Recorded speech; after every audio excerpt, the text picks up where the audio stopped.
How to use Skype for international calls. Hey everyone, welcome back to the channel. In today's video, I'll be showing you how to make international calls using Skype. It's quick, easy and super convenient, so without any delay, let's get started. So first, open the Skype application on your device and make sure that you are logged into your account before proceeding. And once you are inside the app, simply tap on your profile icon shown in the top left corner of the screen.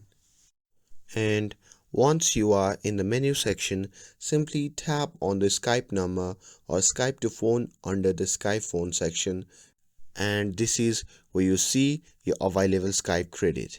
So as you can see, Skype offers different credit and subscription plan depending on your country. So if you don't have enough credit, you need to add some before making an international call.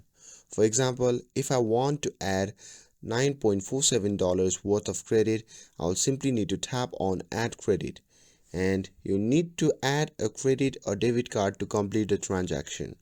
And once done, your Skype credit will be ready to use. And now that you have Skype credit, you can dial any international number and start calling. And Skype provides affordable rates for different countries, making it a great option for staying in touch worldwide. And that's it. Now you know how to use Skype for international calls. With this, if you found this video helpful, then don't forget to like, share and subscribe to get updated for more videos. Thanks for watching and I'll see you in next video.